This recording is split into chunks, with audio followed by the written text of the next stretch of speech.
eroded, and yes, even more crunch. The studio, I think, needs to learn from their mistakes here. They need to change their philosophy from the top down, because if this stuff continues, then Naughty Dog will literally eat itself alive.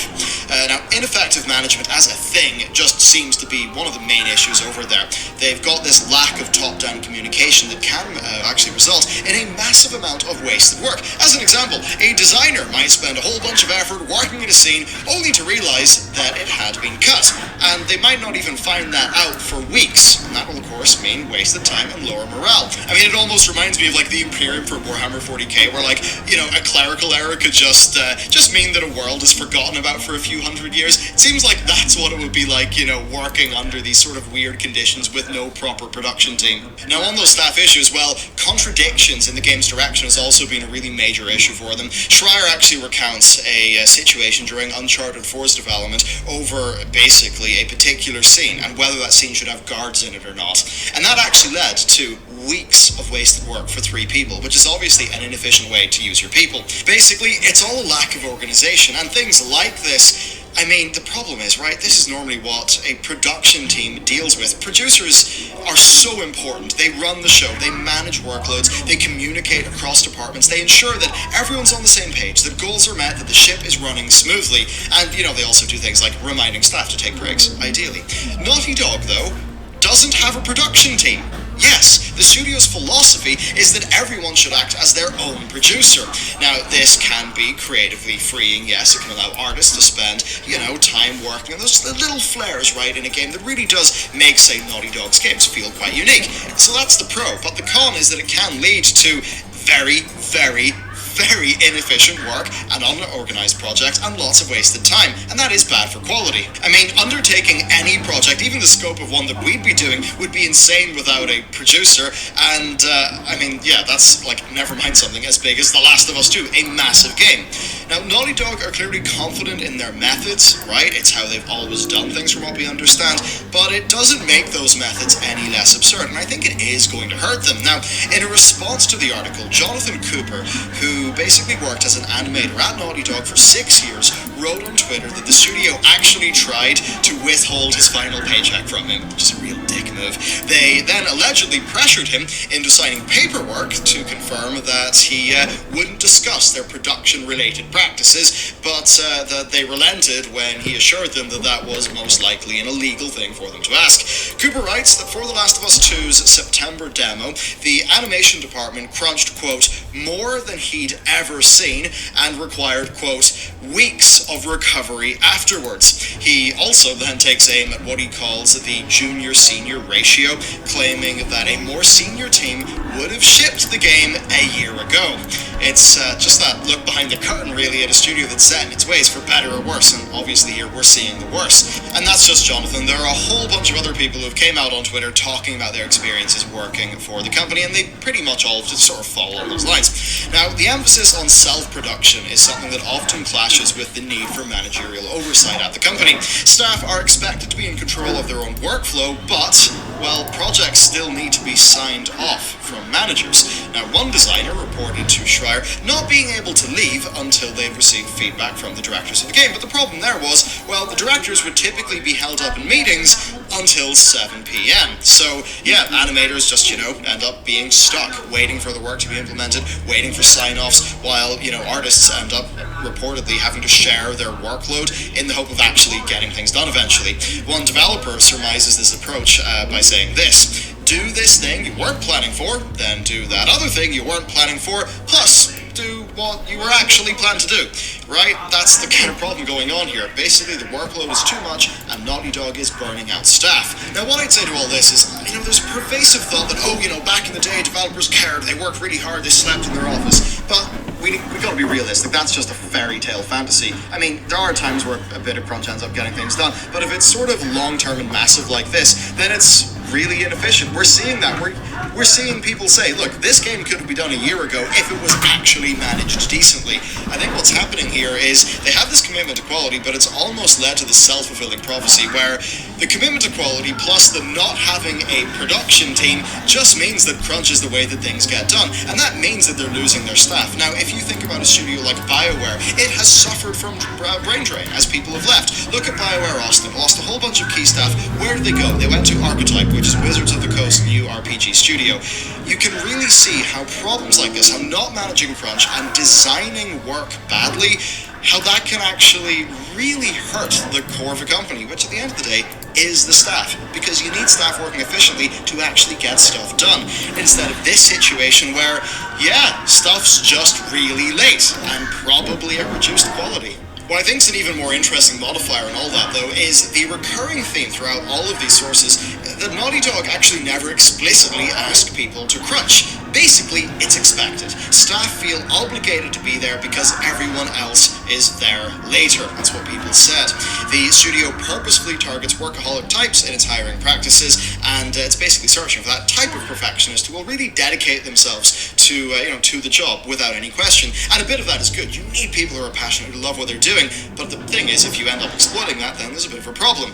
Now, Naughty Dog basically is just targeting the sort of people who, will crunch without being asked, and that's meant that this overtime is just ingrained in the company culture. It's a pretty unethical way to treat staff, but it's so normalized at Naughty Dog that, to a degree, people don't question it. It's just the norm. They're sort of just there because they think they should be there, but the thing is, as we found out, they have a lot of staff leaving, so obviously it's getting to the stage where the long-term downsides of that, like the long-term cost, really is being incurred. So this culture of crunch at Naughty Dog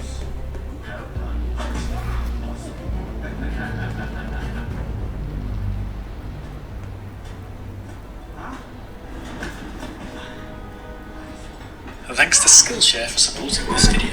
Skillshare is an online learning community for creators like me, and maybe you too. There are thousands of classes across their platform for inspiring you to take things to the next level or finally learn how to do digital design, video editing, creative business around your skill sets. Why do you could come back and strike fear into our hearts, but it won't work? It might. I mean, a little. I'm pretty scared. You can defeat him and they can't. They're not monsters. That's just one thing, but you do something that no one else does.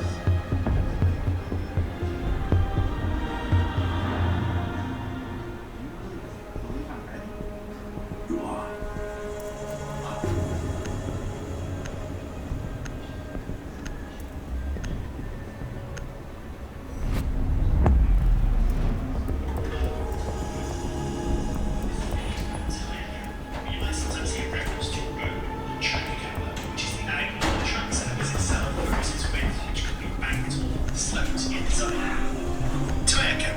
Tyres that are strapped onto the suspension to sit perfectly aligned with the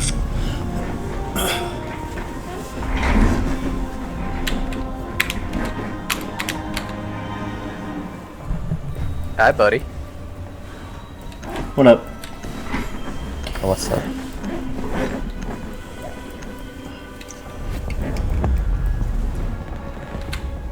Valkyrie. You gonna play Clash? No, I have a life.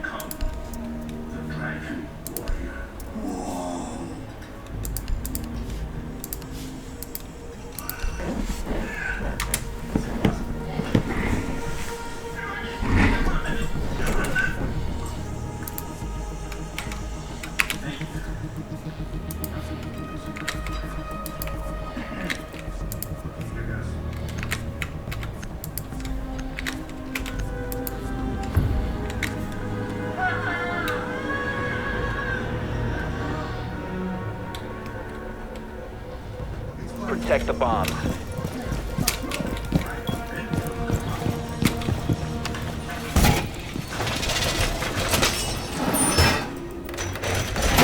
Wall reinforced!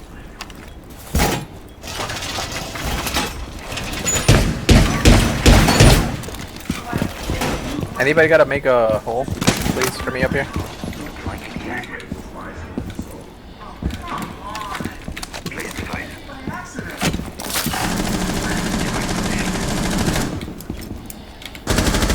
10 seconds remaining. 5 seconds. Op 4 has located a bomb. Plan your defenses accordingly. Op 4 has located a bomb. Get ready to engage. Jammer ready to activate.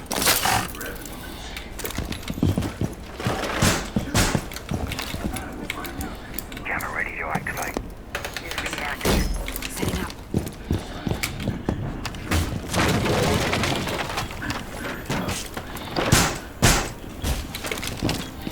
Initiate jammer.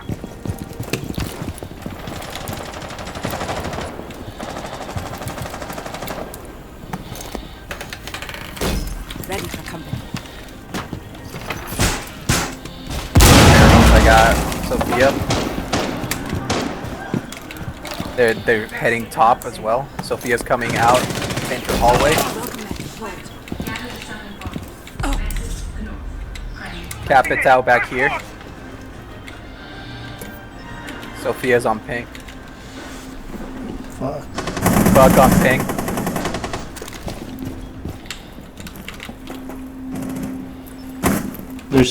There's two. Two of them in that room.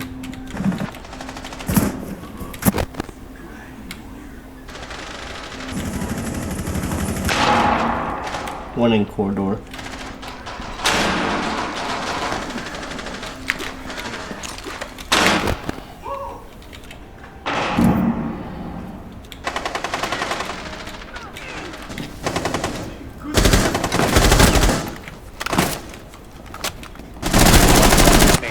Op 4 found a bomb. You must defend it. All friendlies were eliminated. Mission failure. Vegetables, no longer spices. So I was thinking, this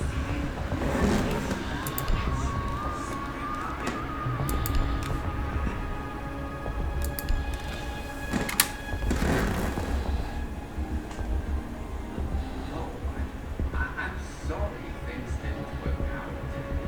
It just wasn't meant to be.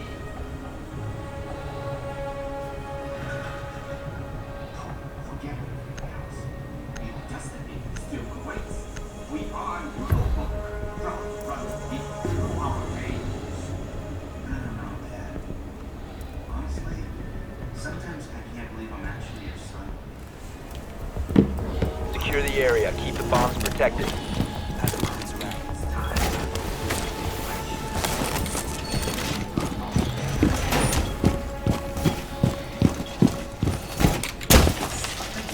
Be advised, a bomb location has been compromised. Wall fortification complete! Bomb location compromised. Plan accordingly. Gate is active in the sector.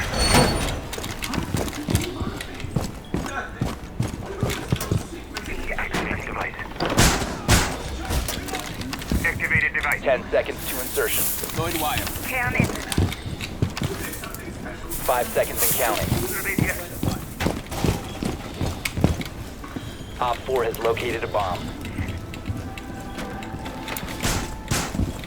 ATS up and running.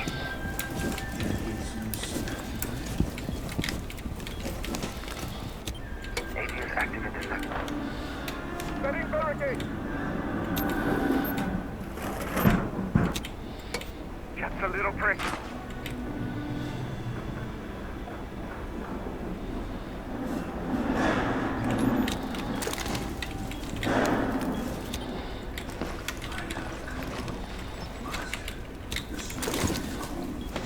Thermite right there.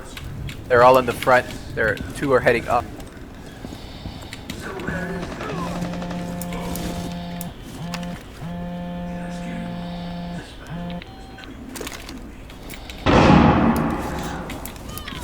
Doke on ping. First floor.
Op 4, last operator standing. One friendly. Hallway. It's a knock. 10 seconds left. Mission failed. All friendlies were eliminated.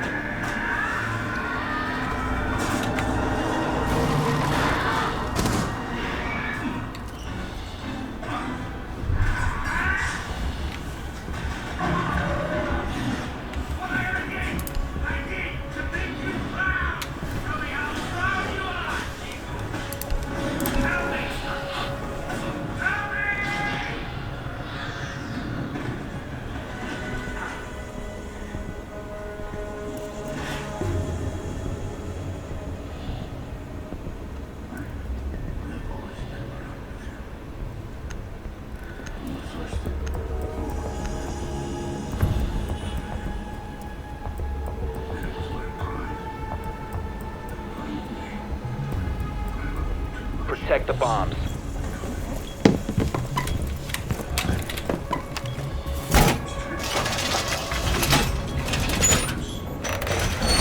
Wall fortified! Advised, a bomb location has been compromised. Op 4 has located a bomb. Plan your defenses accordingly. Deploying welcome mat. Camera feed. Device activated. Device set. Ready for company. 10 seconds left. 5 seconds. Off and running. Op 4 has located a bomb. Get ready to engage. Stand clear of window. Report set.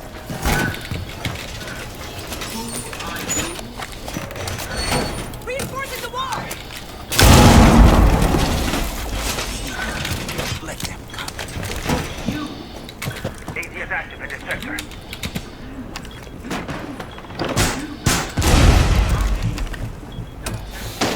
Ambush set. Stay clear.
4 last stop standing.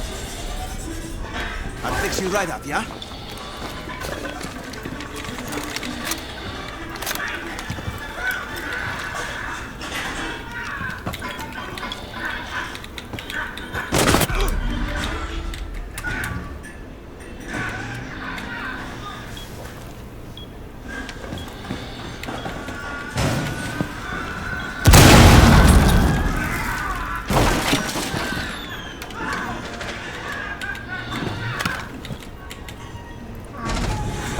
Friendly's victorious. Hostiles eliminated.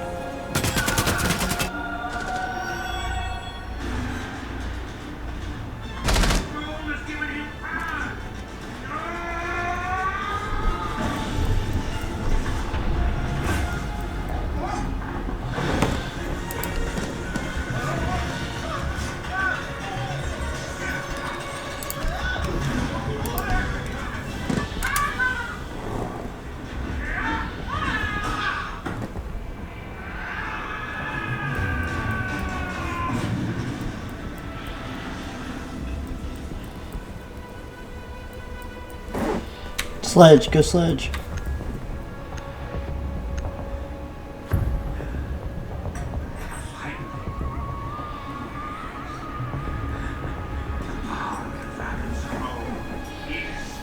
Need to use Thank the drone you. to locate a bomb.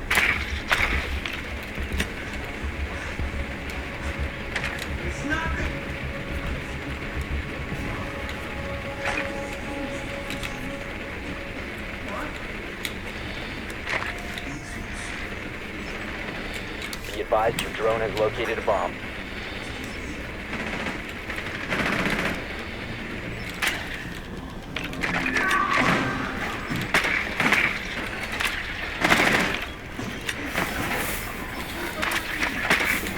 Seconds before insertion. 5 seconds to go. Proceed to bomb's location and defuse it.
Setting breach charge.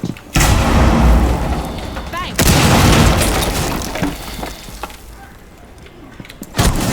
Deploy Claymore.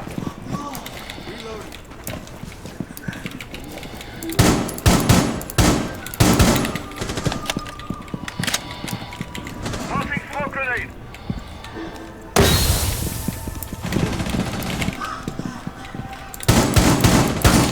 Hostile.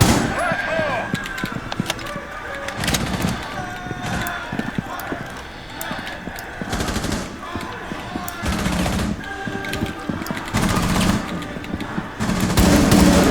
No longer in your possession. One friendly operator. Op 4 eliminated all friendlies.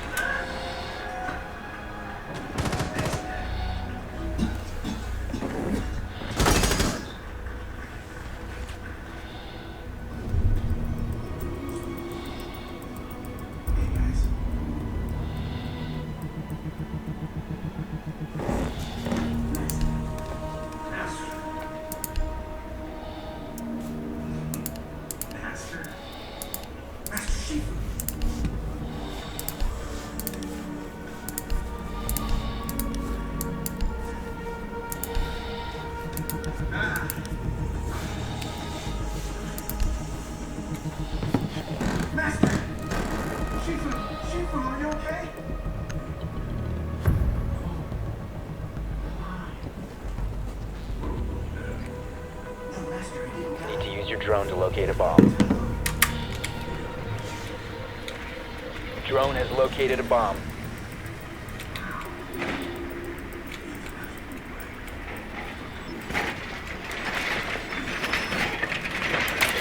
Advise your drone has located a bomb.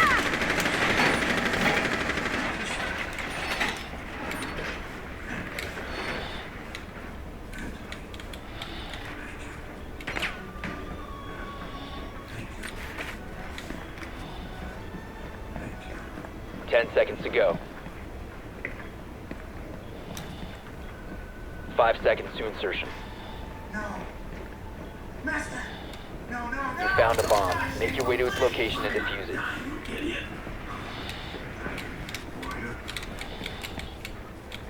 Reloading!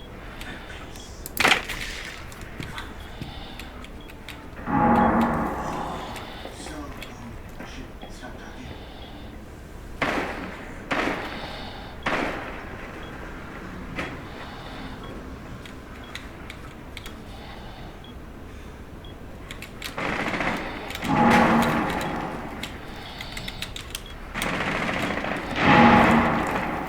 Reloading! Target located.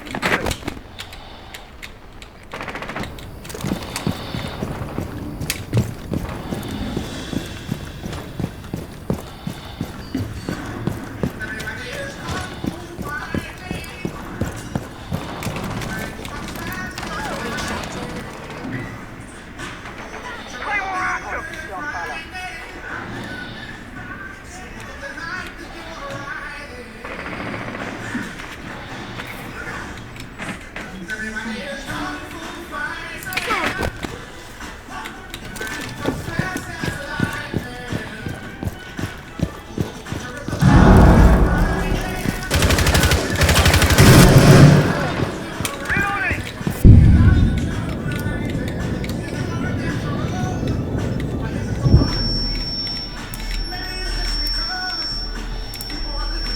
Op 4 last stop standing.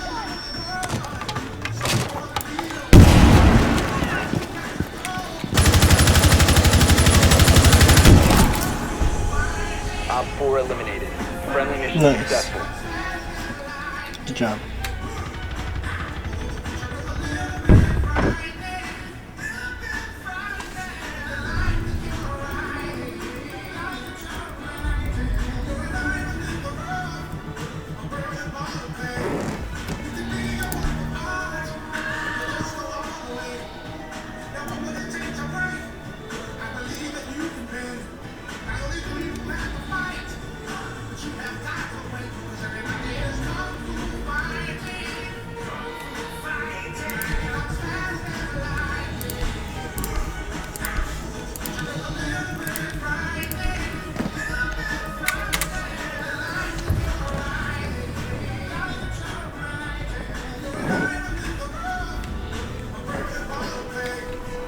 We need to locate a bomb.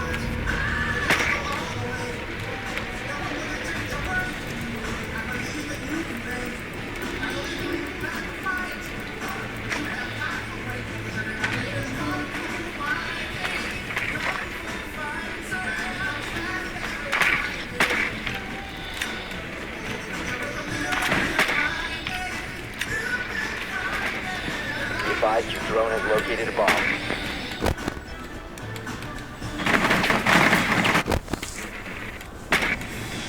Ten seconds. Insertion in 5 seconds. Proceed to bomb's location and defuse it.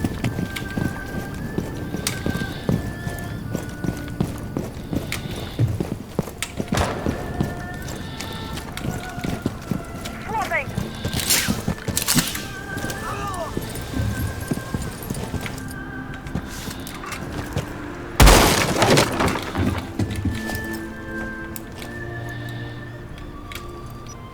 Make your prayers! Activating drone.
Bandit to your right. Friendly Bandit to your last right. operator standing. The diffuser is now secured.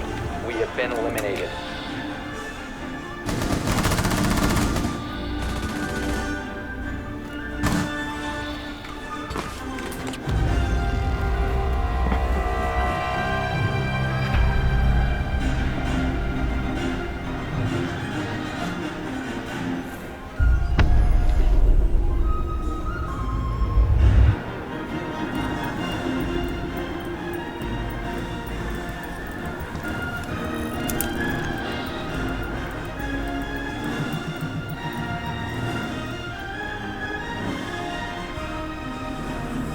What is up, everybody? I am Get Flanked, and Ubisoft released the Year 4 Season 4 Mid-Season Designer Notes today. This is the thing they do every season where they release the win deltas for both the attackers and the defenders. It gives us a peek into how well the operators are actually performing in-game.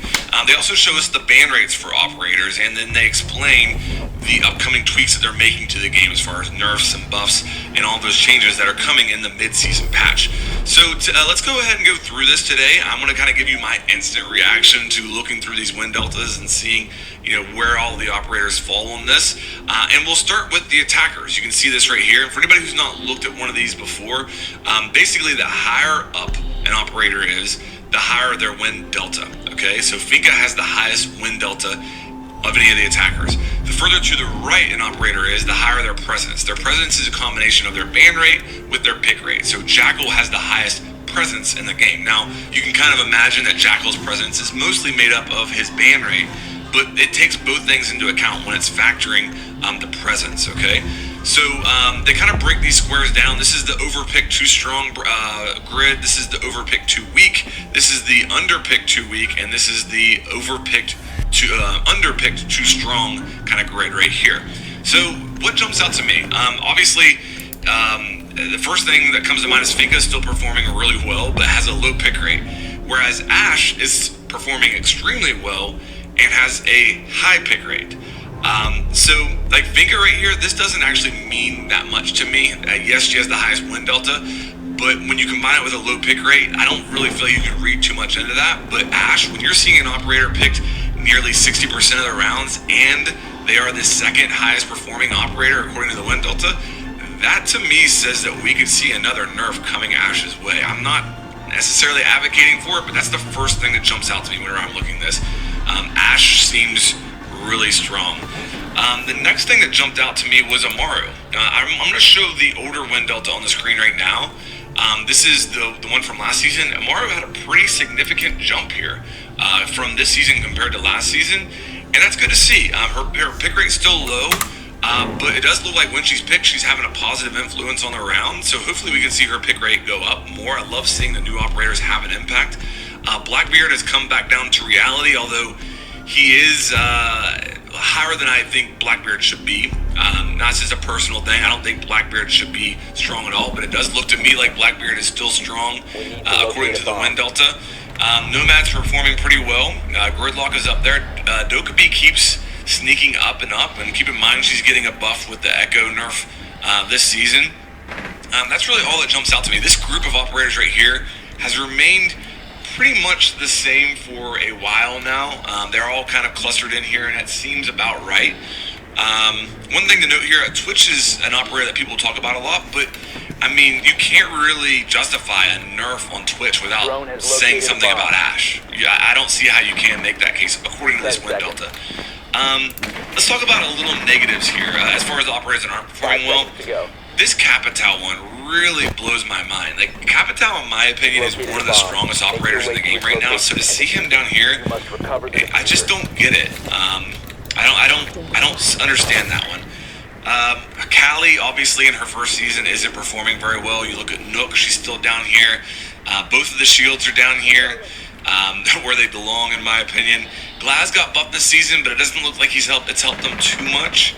So yeah, that's really what jumps out to me as far as the attackers.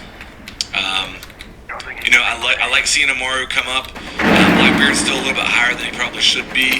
And Ash is, you know, there's some questions I have there with the Ash. Let's move on to the defenders now. We look at the defenders. Capkin's still up here. He's been up here pretty high for the last couple of seasons. Jaeger is off the charts, okay? So a lot of people are looking at Jaeger's pick rate here and his win delta and saying that Walmai has failed, but I'm going to offer a different opinion. Like, Jaeger is Jaeger, okay? But Walmai, and where Walmai comes in here on his first season win delta is actually pretty good for a defender. Look at Walmai compared to the recent defenders that have been introduced. Goyo down here, Brun down here. You have to go all the way back to Mozzie to see an operator that has been introduced as, recently that is performing better than Walmai. So in Walmai's first season on the win delta, this is actually a pretty good place for him to be because players will develop him over time. He hasn't hit Pro League yet. I think this is encouraging for Walmai personally. I'm not taking this over here, Jaeger being off the charts, as a negative turn towards Walmai. Like, I think Walmai is in a good place right now. It's just the fact that Jaeger is, there's no reason not to pick Jaeger. Like, none. Great gun, 3-speed, great utility that you can set and forget in the prep phase and you don't have to worry about it anymore.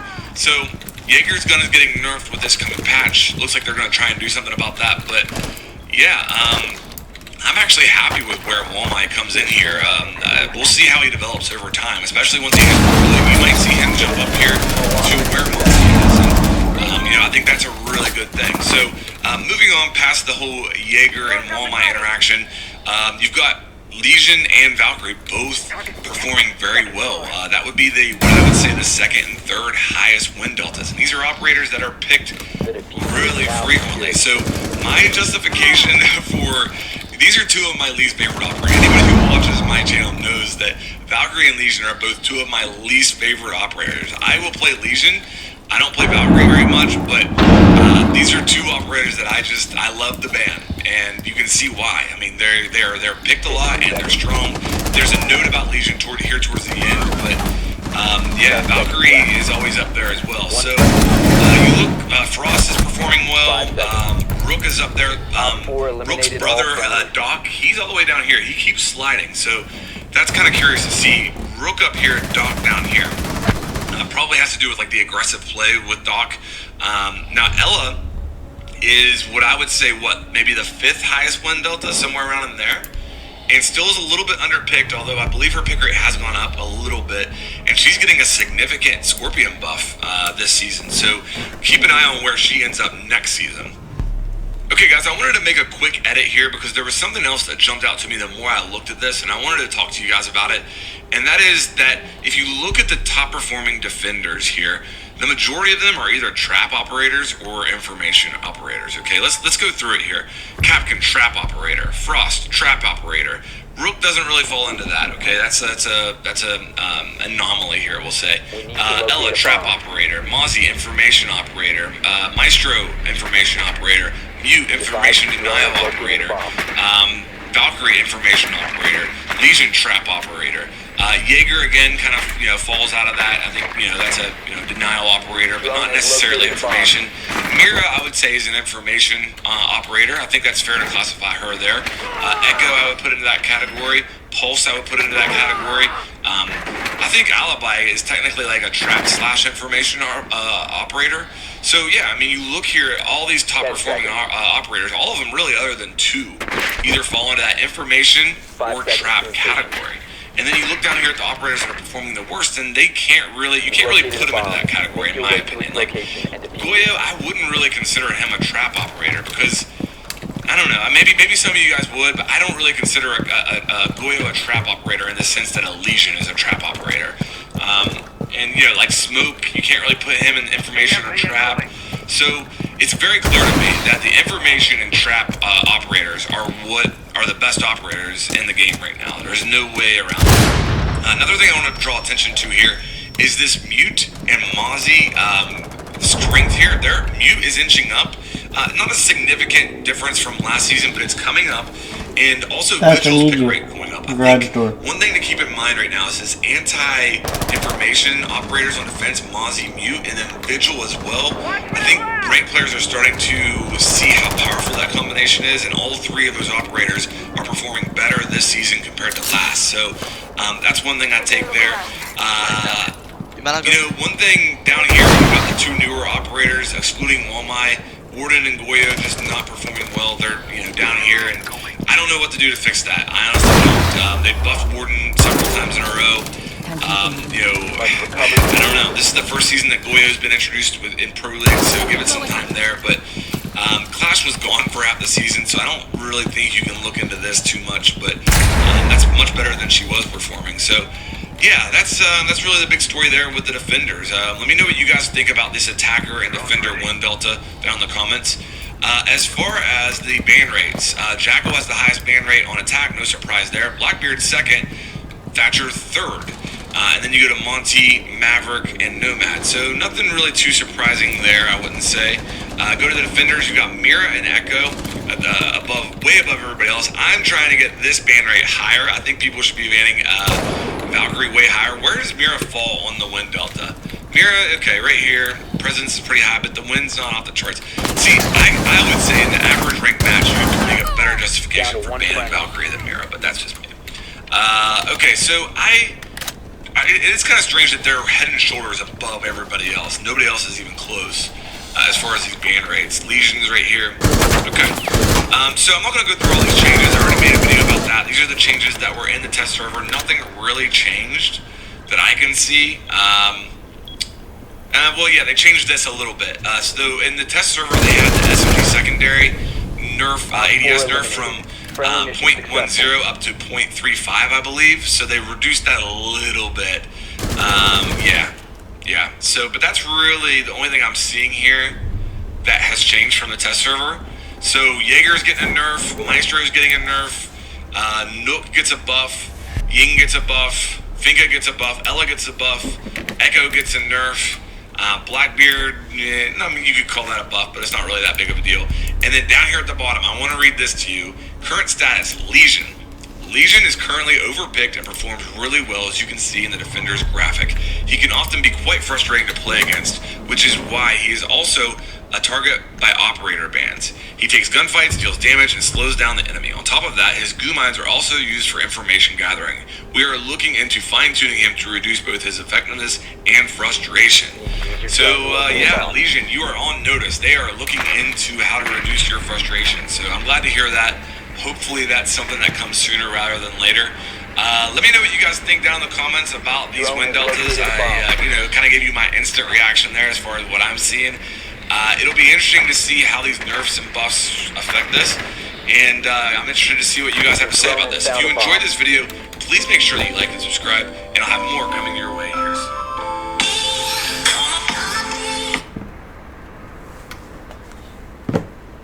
Insertion in 10 seconds. Insertion in 5 seconds. You've located a bomb. Make your way to its location and defuse it.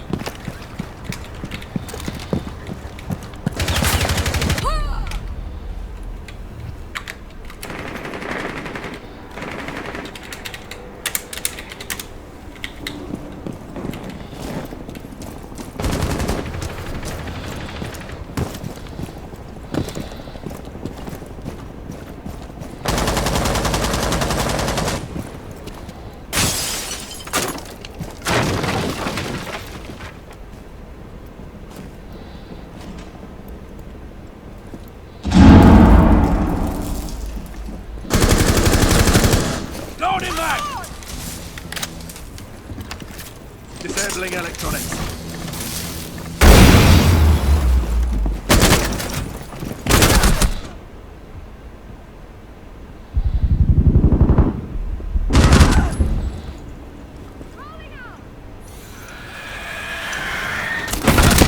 The diffuser is no longer in your possession. Behind the truck in the window.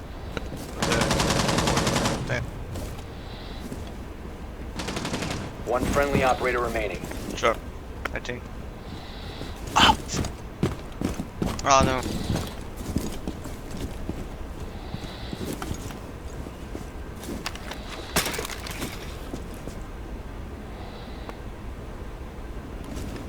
I'm sorry, I'm trash. Well. The diffuser has been recovered.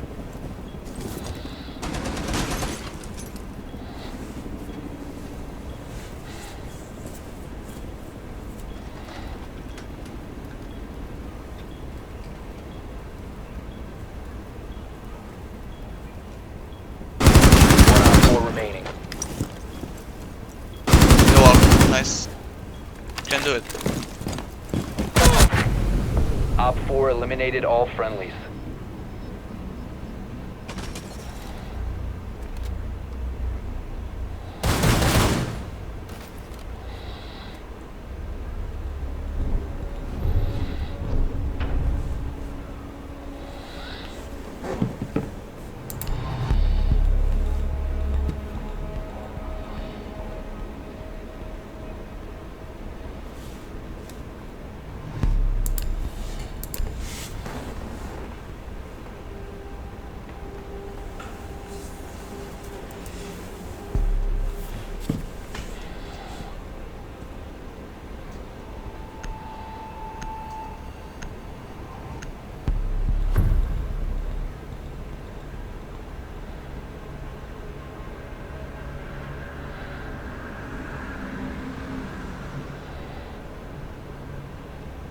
Secure the bombs. Take some trouble, please.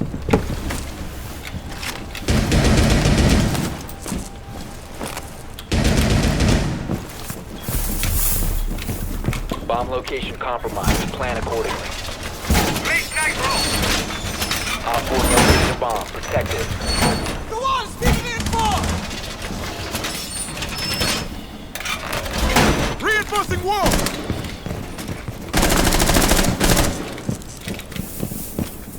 10 seconds left. 5 seconds to insertion. Magnet out. Magnet ready. Bomb located by Op 4. Adding overwatch. Perimeter cleans up.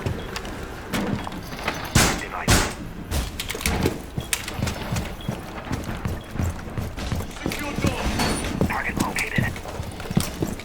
Device position.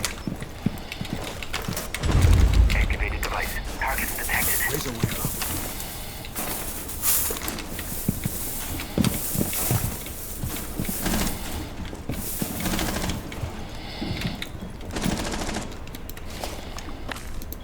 Magnet going up. Magnet online. Cover me! Reloading!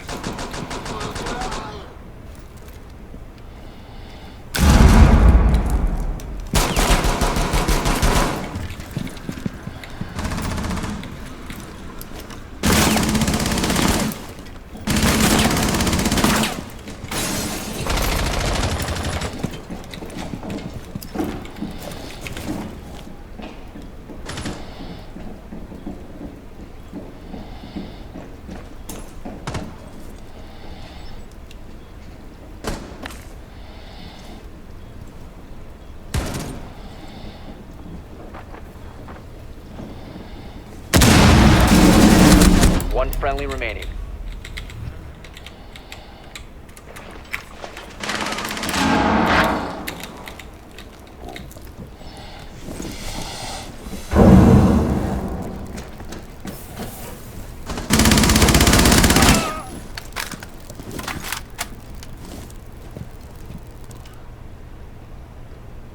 Op 4 has placed a diffuser near a bomb. Destroy it. Again, Froster.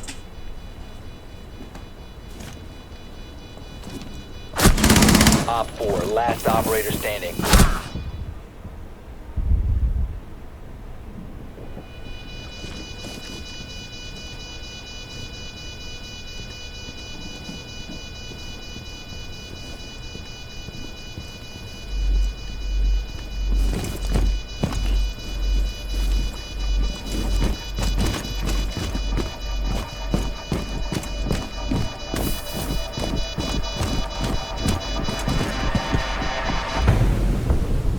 Bomb defused. Mission failed.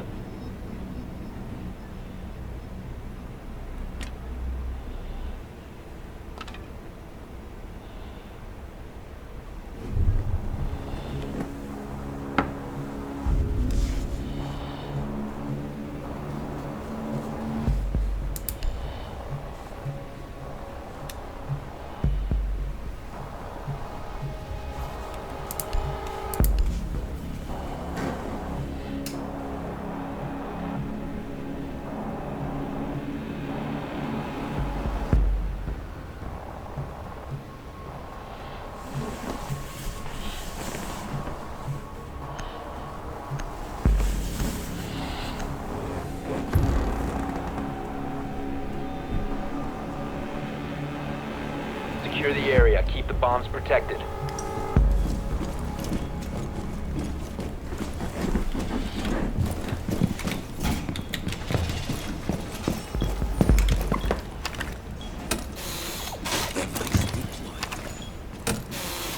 EDD deployed. Stand clear of window. Bomb location compromised. Plan accordingly. Door secured! Be advised, the bomb location has been compromised. Down to 10 seconds. Device prime! Keep an 5 eye on seconds board! Op 4 has located a bomb. Be ready for hostile action.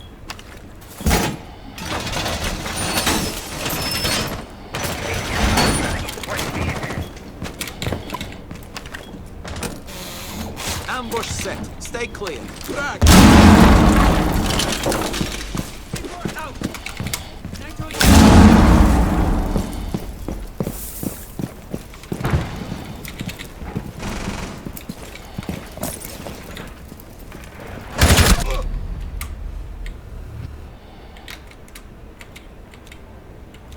One friendly operator remaining.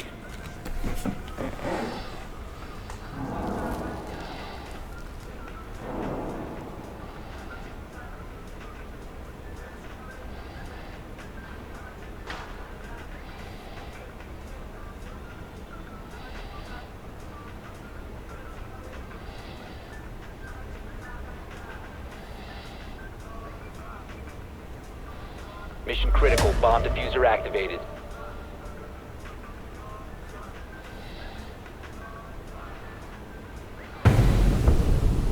Mission failed. All friendlies were eliminated.